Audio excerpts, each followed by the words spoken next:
an Oscar. Do you want it as much as a baby? Yes.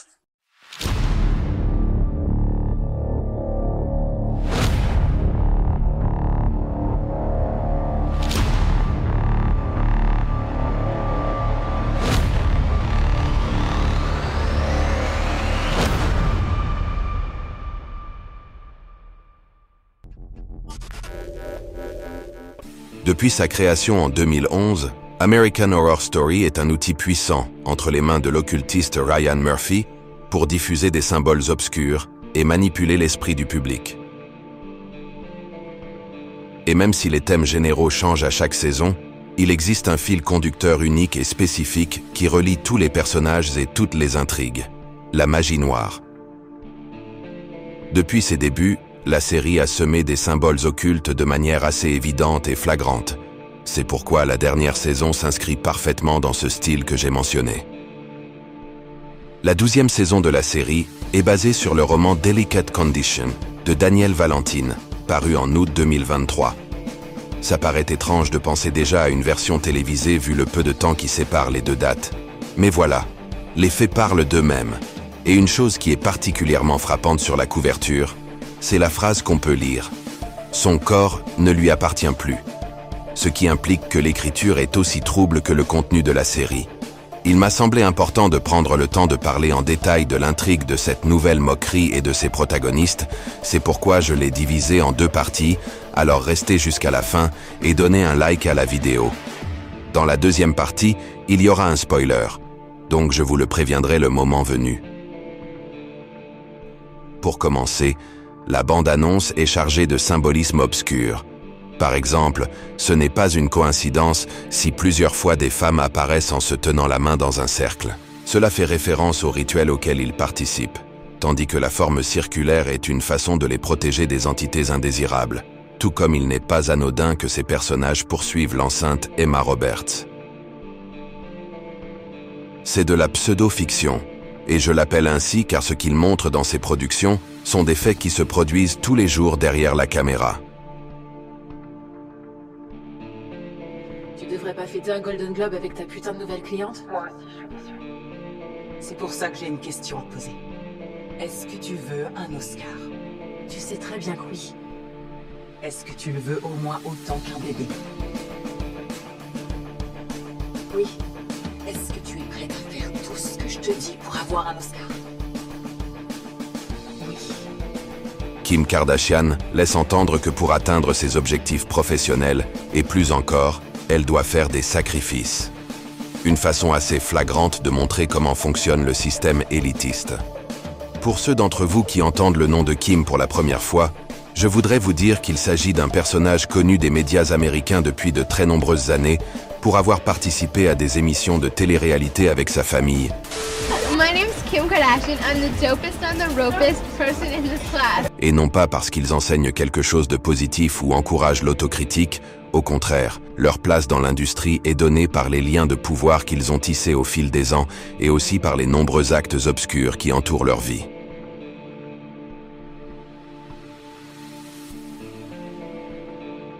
Mais revenons à la série.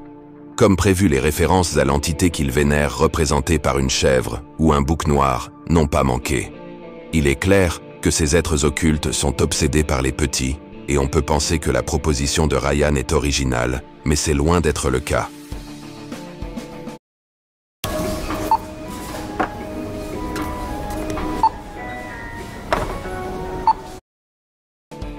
Un exemple est Mother, un film interprété par Jennifer Lawrence et Javier Bardem. Bref, la production raconte l'histoire d'un couple qui déménage loin de la ville pour trouver la paix et l'inspiration. Mais les choses se transforment en chaos total lorsque des visiteurs inconnus entrent dans leur maison pour détruire tout ce qui les entoure.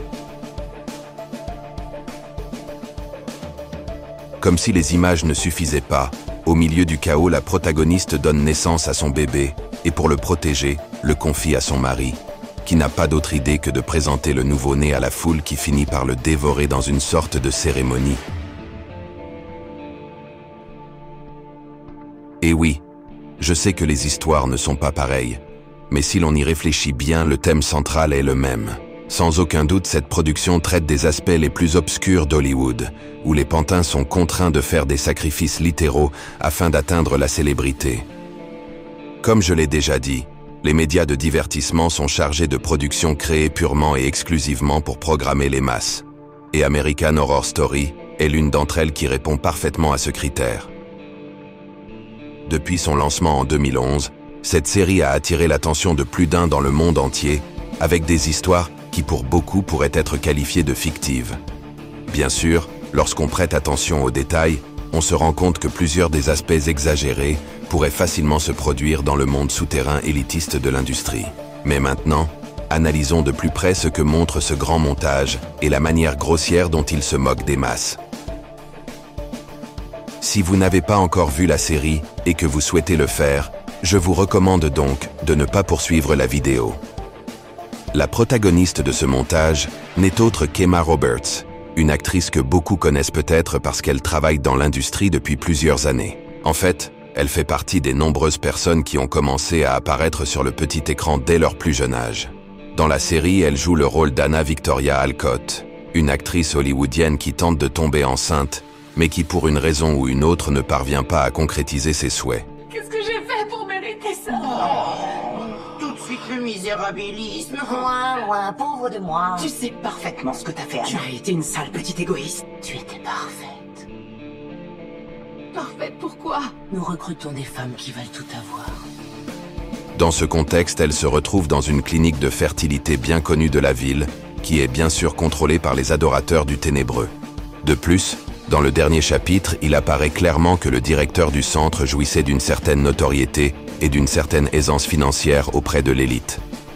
Je veux passer un accord avec vous. Ah. Oui. Au risque de vous décevoir, mademoiselle Corbin, j'ai peur que ce ne soit pas comme ça que ça marche. Au risque de vous décevoir, Dr. Hill, j'ai peur que ce soit la seule façon dont ça puisse marcher. Je peux vous offrir la vie dont vous avez toujours rêvé. Je vais vous envoyer toutes les patientes les plus riches et les plus célèbres, et prêtes à tout pour avoir un bébé, et donc à dépenser une fortune pour un bébé. Vous serez bientôt le spécialiste en fertilité, le plus renommé de toute la ville de New York. En plus, vous aurez toujours l'air aussi jeune et fringant. Tout ce que je vous demande en échange, c'est de suivre très exactement mes ordres. Qu'est-ce que vous en dites? C'est un oui? Oui. Petit trésor, c'est lui. Ou elle. Ou elle. Comme disent les jeunes. En d'autres termes, ils faisaient tous partie de la même chose, et c'est ainsi que la jeune femme atteint son but, tomber enceinte. Mais ensuite, une série de phénomènes étranges commence à se produire autour d'eux, ce qui met en évidence un message qui traverse toute la série. Quoi? Dis-moi la vérité. La vérité sur quoi? Le script que tu m'as apporté il y a un peu plus d'1 an. Celui que tu m'as dit tout simplement de signer et de réaliser sans me donner plus d'informations. Tu n'as rien voulu me dire. Même pas le nom de son auteur, ni de quelle façon tu te l'étais procuré. Tout le monde, y compris mes propres agents, pensait que ce film n'aurait pas du tout de succès. En particulier si le premier rôle était Anna Victoria Alcott que tu m'as imposé. Et aujourd'hui, ce film est parmi les favoris des Grands Prix et il vient d'être nommé pour la bagatelle de 11 Golden Globes. Quoi? Tu veux essayer de m'apitoyer avec ton cinéma? L'auteur restera la pièce maîtresse de toute mon œuvre et savoir que je n'en ai pas écrit une seule ligne, même si je dis au monde entier que c'est le cas, savoir que toute ma réussite, c'est du vent. C'est le lot commun de tous les hommes blancs un peu médiocres. Tout ça fait que je ne me supporte plus. Dis adieu à l'auteur. Pardon, je comprends pas bien. Tu sais que t'en as fait des sauvegardes sur ton disque dur, n'est-ce pas? C'est le symbole. Je vais aller voir la presse. Je vais leur dire la vérité. Je dirai tout sur nous deux. Il faut que j'aie bonne conscience. Chérie, dans le show business, je ne connais personne qui ait bonne conscience. Oh, putain! Waouh, c'est vraiment pas de bol. Au moins, ça fera de la publicité pour le film. Tout mon concept, c'était d'utiliser mon propre sang menstruel comme matériau de base, donc il a fallu que je le recueille, que je le préserve et que je le conserve assez longtemps. Tout le monde a cru que j'étais barge. C'est comme ça pour toutes les femmes qui finissent par être reconnues comme des génies. C'est parce que la douleur est source d'évolution. Ton père est, comme nous le savons, un homme compliqué. Bien sûr, il y a bien eu une époque de ma vie où je l'ai aimé. Mais avec tout le travail que j'ai fait avec Eugenia... Eugenia est un charlatan. C'est une psychologue très brillante, qui en plus se trouve être une des plus grandes expertes en récupération mémorielle, après des abus sexuels satanistes ritualisés. Voilà pourquoi c'est un charlatan, maman. Nous avons pu faire un travail en profondeur depuis l'année dernière. Zanni, il n'a jamais abusé de toi. Je sais que c'est très difficile à entendre, mais ton père a passé des années à me droguer et à me forcer à faire des choses monstrueuses. Il m'a imposé des souffrances dont je ne me souviendrai peut-être jamais.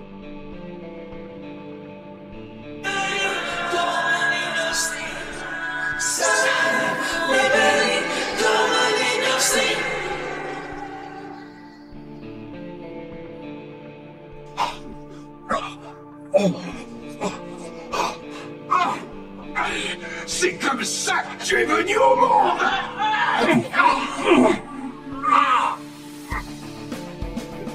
Le diable peut être beau lui aussi.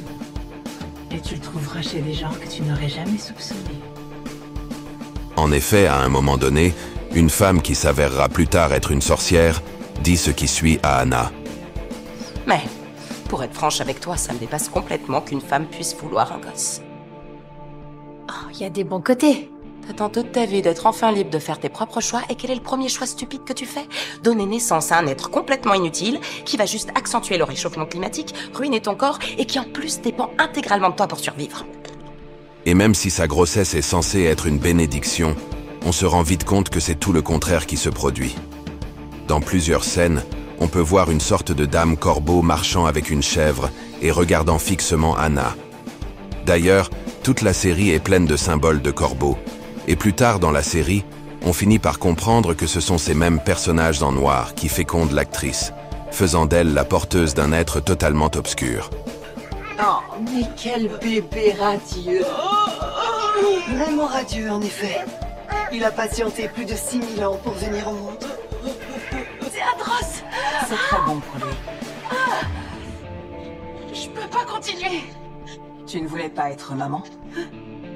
Ce n'est donc pas un hasard si lors de la cérémonie des Oscars, notre protagoniste finit par remporter le premier prix après avoir clairement renoncé à ce qu'elle portait dans son ventre. Je suis venue vous avertir avant qu'il ne soit trop tard.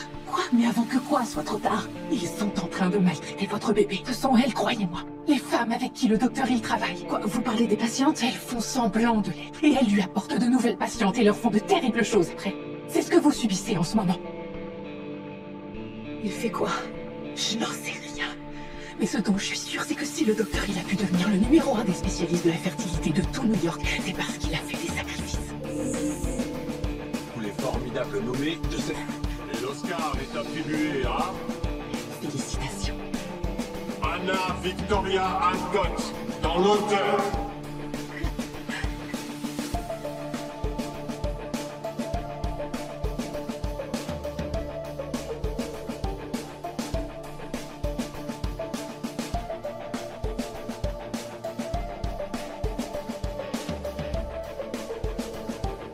Par conséquent, lorsqu'elle monte sur scène, elle a une perte.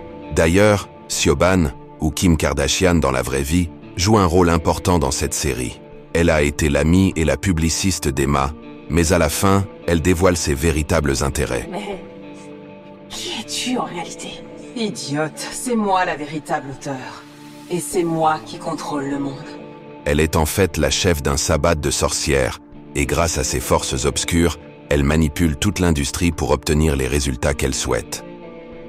Juste après avoir reçu le trophée, la protagoniste est emmenée dans une sorte de parking pour donner naissance à l'entité qu'elle portait, et lorsque les caméras font un zoom arrière, on peut voir que la civière se trouve au milieu d'un pentagramme inversé. Une référence claire au fait qu'on assiste à un rituel. Mais ce n'est pas tout, car ensuite le décor change complètement pour se transformer en un appartement entièrement rouge, une couleur totalement symbolique pour ces êtres. Ainsi, la leader lui révèle qu'elles élèvent des bébés démons pour ôter la vie à tous les hommes de la Terre. C'est-à-dire qu'une fois de plus, Hollywood mélange sorcellerie et rituels occultes et l'associe au mouvement féministe. On n'est pas prêt pour ça. T'as 30 ans. Et j'ai ma propre putain de boîte à gérer. C'est pas... Il faut que j'aille travailler. On va jamais pouvoir avoir d'enfants. Je sais pas si je veux des enfants, Dex.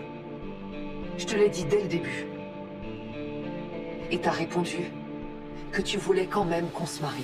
Et alors que l'on pensait avoir tout vu, un fantôme apparaît à l'actrice et lui fait répéter Estia, en référence à la déesse grecque du foyer et du feu. N'oubliez pas, j'ai baptisé ce restaurant Estia parce que ça veut dire foyer. Estia est la déesse grecque du foyer, de la maison et de l'hospitalité.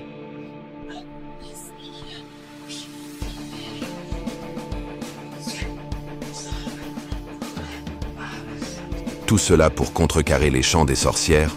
Elle parvient ainsi à faire disparaître Kim. On pourrait donc logiquement penser que le mal est passé.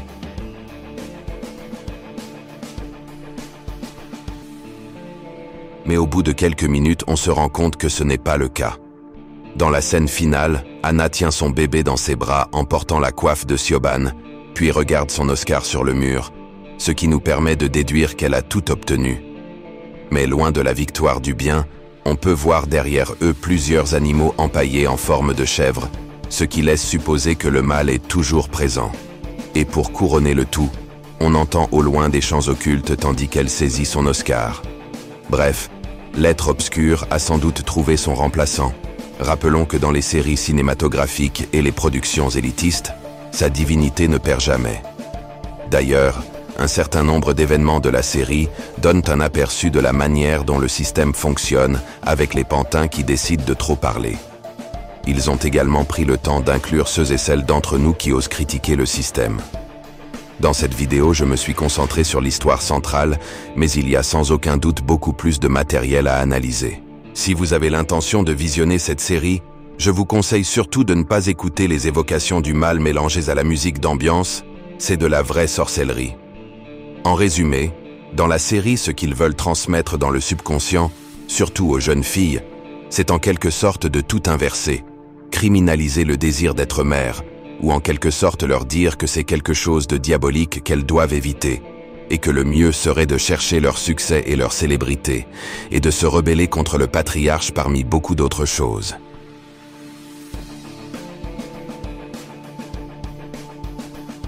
Ouvre les yeux.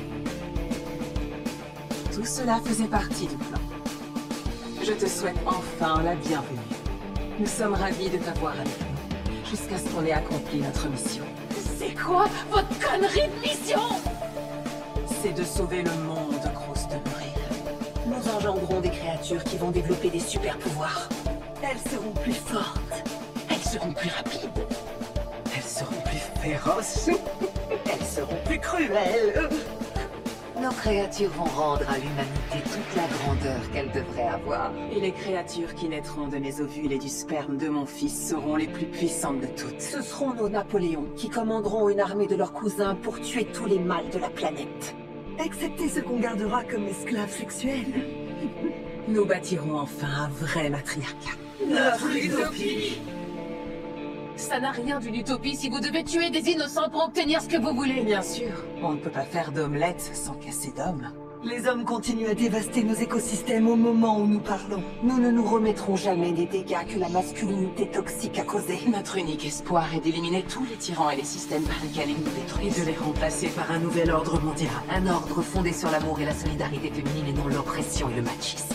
Tu vois, ça m'étonne sincèrement que j'ai pas fini à l'asile. Sérieusement, j'étais à ça de descendre la 5e avenue en courant et en hurlant « J'emmerde le patriarcat !» Sans blague. T'es célèbre maintenant et c'est vrai que parfois c'est super chiant. T'as une semaine pour te reposer et pleurnicher. Et après, tu te remets en scène. Je me remets en scène? La beauté est une course et je t'ai obtenu la couverture de Vogue. De Vogue? Je suis au page, je suis personne, moi. Si vous avez aimé la vidéo, j'apprécierais que vous vous abonniez et que vous commentiez ce que vous en avez pensé.